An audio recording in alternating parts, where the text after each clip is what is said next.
हाँ तो बच्चों ये चैप्टर नंबर 2 के पार्ट 2 वीडियो होने वाली है। चैप्टर नंबर 1 कंप्लीट है।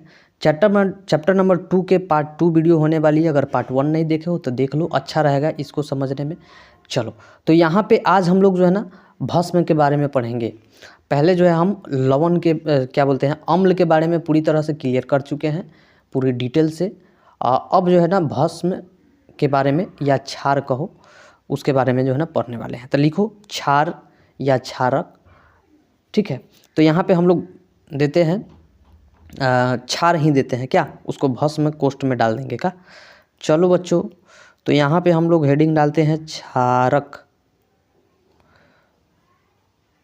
कोष्ठ में इसको हम लोग भस्म कह सकते हैं। इसको भस्म भी कहोगे तो कोई गलत नहीं करेगा। इसको इंग्लिश में हम लोग बेस कहते हैं। क्या कहते हैं बाबू लोग, बेस कहते हैं। अब बेबी को बेस पसंद है ये वाला बात यहाँ पे नहीं चल रहा है। बेस मतलब क्षार होता है।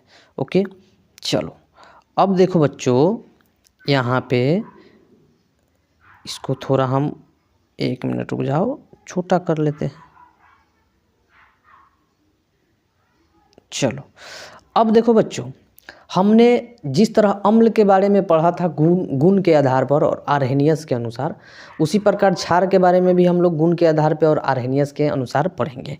तो अगर गुण के आधार पे चला जाए, गुण के आधार पे अगर हम लोग क्षार को पढ़े तो गुण के आधार पर क्या कहता है, गुण के आधार पर कहता है बच्चों कि स्वाद में वैसा पदार्थ जो स्वाद में कड़वा हो, क्या हो, कड़वा हो। कड़वा ऐसे भी लिख सकते हो या फिर कड़वा ऐसे भी लिख सकते हो, चलेगा, कोई दिक्कत नहीं है। ओके बच्चों चलो स्वाद में क्या हो, कड़वा हो। अगर वही बात हम कहते हैं कि आर्हेनियस के अनुसार,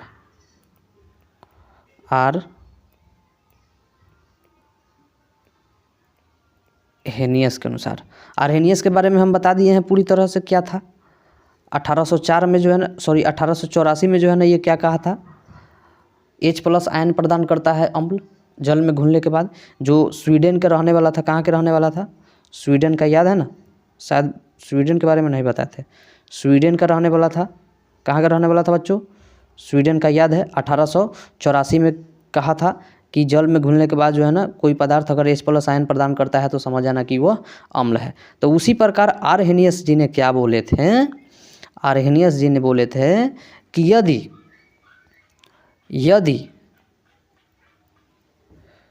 कोई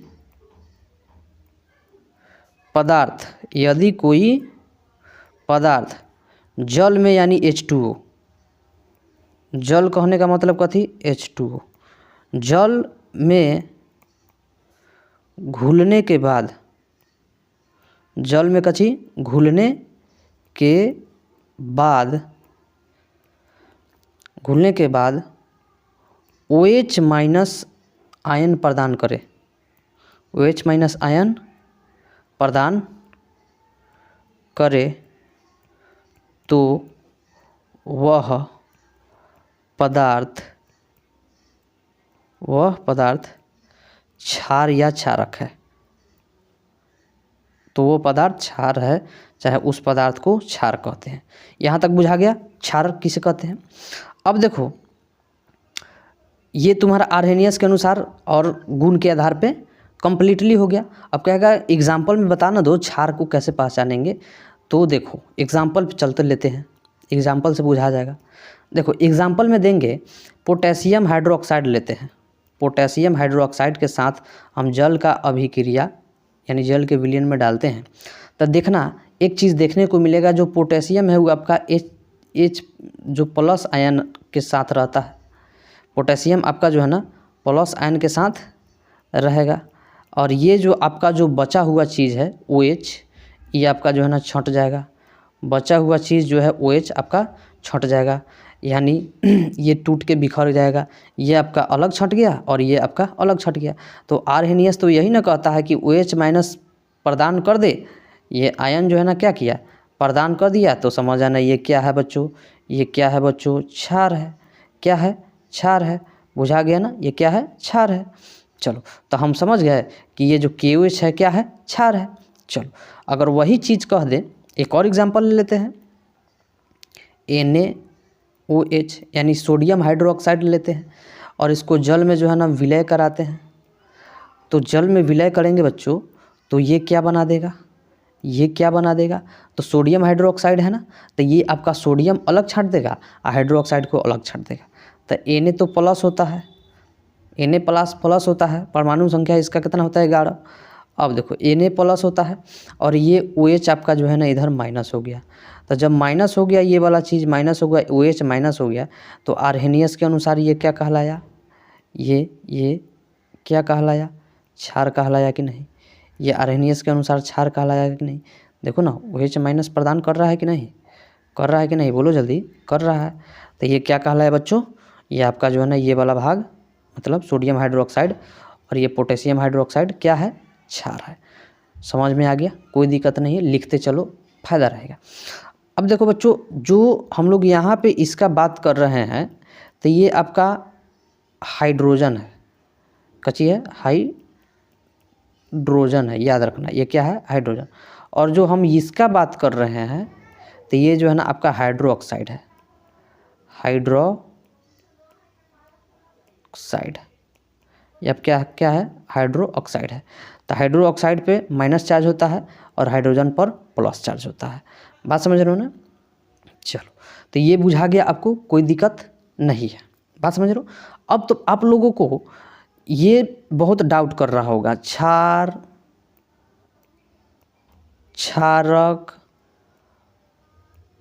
भस्म, बेस, ये चीज़ें आप लोगों को बार बार कह रहा होगा, क्या बता रहे हो, क्या बता रहे हो, ये चारों में डिफरेंस बताओ ना मुझको। तो देखो हम बताते हैं। देखो बाबू लोग, क्षारक जो होता है ना, क्षारक ये भस्म है। अब भस्म का स्पेलिंग क्या होता है, बेस। क्षारक को ही हम लोग भस्म कहते हैं, क्षारक को ही हम लोग भस्म कहते हैं, भस्म को ही इंग्लिश में हम लोग बेस कहते हैं। लेकिन यहाँ पे दिक्कत क्या हो जाता है, यहाँ पे दिक्कत क्या हो जाता है कि जैसे क्षारक कब कहेंगे, भस्म कब कहेंगे, जब वह पानी में घुल जाएगा तब। याद रखना, इसको लिखना चाहो तो नोट बना के लिख लो कि पानी में घुल जाए, जब कोई क्षार पदार्थ पानी में क्या हो जाए, घुल जाए। जब ये आपका कोई भी बेस पानी में घुल जाए तो समझ आना बाबू लोग कि वो क्या होगा, तो क्षारक होगा या भस्म होगा। अब कह दे कि क्षार यहाँ पे कथी कर रहा है, क्षार को कैसे समझेंगे, क्षार को कैसे कर, तो ये जो क्षार होता है ना, जल में विलय नहीं होता है, ये जल में विलय नहीं होता है। बात समझ रहे हो। तो इसको ऐसे अंतर करके लिखते हैं ताकि याद रहेगा। तो क्वेश्चन लिख दो ना, क्षार और क्षारक में अंतर बताए, क्षार और क्षारक में अंतर बताए। तो एक और क्षार लिखते हैं, एक और क्षारक लिखते हैं। चलो इधर क्षारक लिख देते हैं, इधर जो है ना आपका क्षार हो गया। ओके, चलो 1 नंबर हेडिंग, 1 नंबर 2 क्वेश्चन का जवाब देते हैं। अब देखो क्षारक, तो सभी क्षारक जल में विलय नहीं होता है, याद रखना। सभी जो क्षारक होता है, सभी क्षारक जल में विलय नहीं होता है, इसका मतलब वो क्षार होता है। अब देखो, अब ये जो हो गया आपका क्षार का, तो सभी क्षारक जल में विलय होता है। सभी क्षार जो है ना जल में विलय होता है। तो सभी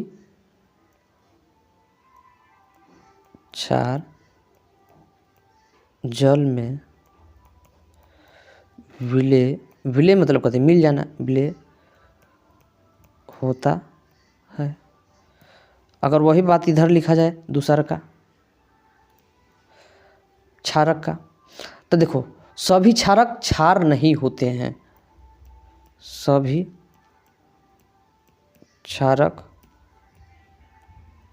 क्षार नहीं होते हैं। अगर वही इधर 2 नंबर लिखे तो सभी क्षार क्षारक होते हैं,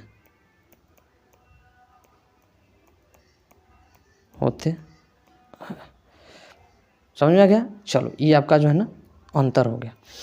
अब देखेंगे कि कोई ऐसा बहुत हमारे प्राकृतिक में देखने को मिलता है, प्राकृतिक में हम लोग को देखने को मिलता है बहुत सारी चीज़ें, बात समझ रहे हो, जो वो क्षारक के रूप में पाया जाता है लेकिन उसमें अम्लीयता रहता है। तो चलो इसको देखने से पहले हम लोग क्या करते हैं, क्षार के प्रकार पढ़ लेते हैं, यानी बेस का जो है ना हम लोग प्रकार देखते हैं। ठीक, बेस का प्रकार देखेंगे, उसके बाद जो है ना हम लोग आगे बढ़ेंगे। ओके चलो, तो हेडिंग 2 यानी भस्म के प्रकार यानी टाइप ऑफ बेस। चलो तो इसका जो है ना 2 प्रकार होता है अम्ले के जैसा। ओके, पहला होता है प्रबल भस्म, प्रबल भस्म। दूसरा का होता है दुर्बल भस्म। ओके चलो, तो प्रबल भस्म क्या होता है, उसी तरह जैसे अम्ल में घुल रहा था इसी तरह इसमें भी घुलेगा। तो देखो जो पदार्थ पानी में घुल के, जो पदार्थ पानी में घुल के पूर्ण रूप से OH- प्रदान करे, जैसे अम्ल में था कथी कि जल में घुलकर पूर्ण रूप से H+ आयन प्रदान करे, तो समझ आना कि वो प्रबल अम्ल था, जैसे HCl है ना।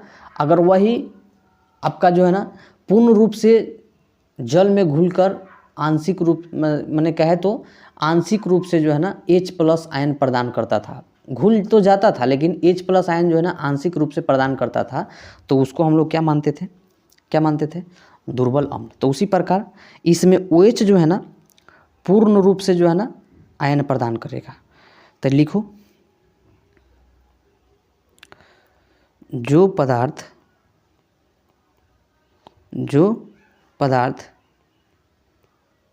जल में घुलकर पूर्ण रूप से OH- आयन प्रदान करता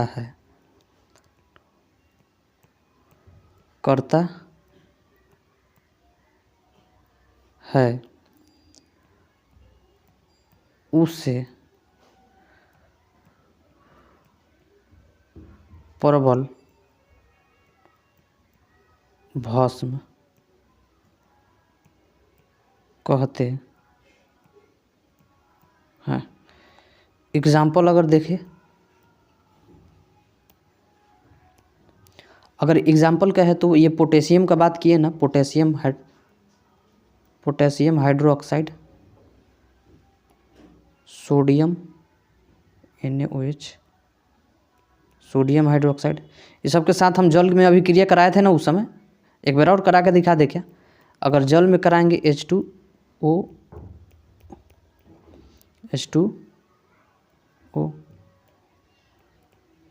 तो ये आपका K जो है प्लस इधर हो जाएगा, OH माइनस इधर हो जाएगा, Na आपका जो है ना प्लस हो जाएगा इधर, ये आपका OH इधर माइनस हो जाएगा। ठीक है, तो ये जो आपका ये है ना, ये वाला और ये वाला, ये आपका प्रबल भस्म के अंतर्गत आ जाता है। अगर वही पूछ दे कि दुर्बल दुर्बल मतलब दुबला पतला कमज़ोर, यही ना। दुर्बल भस्म क्या है, तो क्या कहोगे कि वैसा पदार्थ, चाहे वैसा भस्म, वैसा पदार्थ जो जल में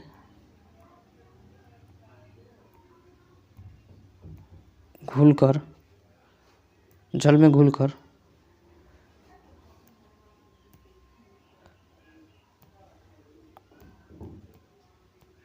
आंशिक रूप से, उसमें देखो पूर्ण रूप से था ना, इसमें आंशिक रूप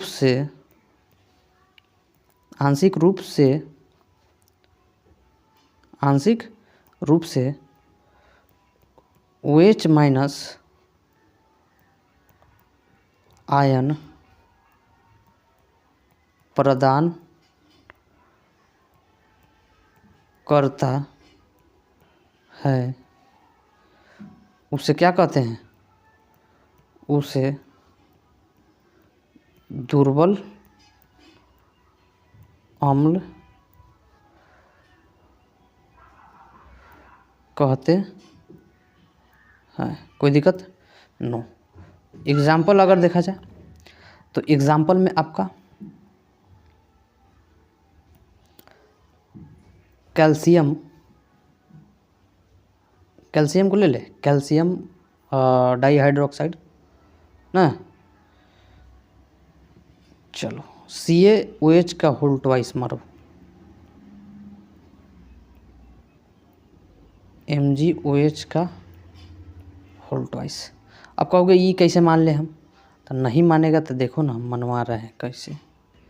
इसको अभिक्रिया हम लोग को जब जल के साथ हमारा हो रहा है तो Ca plus OH minus ion प्रदान कर रहा है, इस पर 2 चार्ज हो जाएगा क्योंकि होल ट्वाइस ना है। चलो, और यही कहे तो Mg, इस पर भी प्लस 2 चार्ज हो जाएगा, OH माइनस। देखो ना आ गया कि नहीं। अब इसको अगर संतुलित करना है तो 2 बैठा दो, संतुलित हो जाएगा आराम से, हो ना गया। चलो, तो ये आपका जो ये वाला भाग है ना, ये वाला, एक मिनट रुक जाओ, ये वाला भाग है, ये आपका जो है ना दुर्बल अम्ल है। कौन अम्ल है? सॉरी, दुर्बल भस्म है, अम्ल बोल रहे हैं, दुर्बल भस्म है। ओके बच्चों, तो यहाँ तक कंप्लीट हो गया, कोई दिक्कत नहीं है। चलो, अब क्या है, भस्म जैसे देखो हम लोग भस्म का उपयोग कैसे करते हैं, जैसे हम लोग को अम्ल का दैनिक जीवन में उपयोग आगे हम बताएंगे, पढ़ेंगे, लेकिन देखो भस्म का उपयोग हम लोग कैसे करते हैं उसको थोड़ा देख लेते हैं। देखो भस्म जो है ना, खासकर हम लोग एंटासिड के रूप में प्रयोग करते हैं। जैसे हम लोग को पता है कि भस्म यदि अम्ल के साथ मिलता है, तो उदासीन करके जो है ना हमेशा जले बना देगा, उदासीन कर देगा और जल बना देगा ना। तो वही चीज़ यहाँ पे अगर तुम्हारा पेट में अगर ज़्यादा अम्लीयता बढ़ गया है, HCl, जैसे हम लोग देखते हैं अमाशयी रस जो है ना 1.0 होता है, तो ये तो बहुत अम्लीय है ज़्यादा, HCl तो है ही। तो आपका अगर मान लिया आप खाना उना नहीं खाते हैं, मान लो कि आप जो है ना खाना उना नहीं खाते हो, तो खाना नहीं खाओगे तो क्या होगा, आपका पेट में तो HCl आइए रहा है, पित्त रस आइए रहा है, तो ये पूरा जो है ना क्या करेगा, पूरी तरह से जो है ना खट्टा पदार्थ जो है बना देगा पेट में। तो आपको जो है ना हो जाएगा गैस, कथी हो जाएगा, गैस। अब गैस होने के कारण जो है आपका पेट दर्द करने लगेगा। तो आप लोग कहिएगा ले आओ भस्म, कोई एंटासिड जो है ना, जैसे इनो आप ले आ देंगे, बात समझ रहे हो, आप इनो ले आ देंगे, चाहे खाने का सोडा ला देंगे, चाहे कोई पेंटअप DSR ला देंगे जो भस्मिक रूप से हो, उसको जैसे पिलाएंगे चाहे खिलाएंगे ना, बक्का होगा जाके अभिक्रिया करेगा केकरा साथे, अम्लवा के साथे, कहेगा दोस्त आ गई अब बहुत तू तबाही मचावी तरह, अब हम तबाही देखा। जैसे मारता है एक फट धाएँ, तो कहते अरे तू हमरा के मार ले, एक फटियो मारेगा धाएँ, बस दोनों गोरा काएँ दिन 0 हो जाएगा। ई मारा धाएँ, इहो मारा धाएँ, आ बीच में हो गया काएँ, जीरो हो गया और ये क्या हो गया, जल का निर्माण कर दिया। और जल तो हमारे लिए बहुत ही लाभदायक होता ही है, कोई ज़्यादा अभिक्रिया होता नहीं है, ये काम हमारा तमाम हो जाता है। ओके।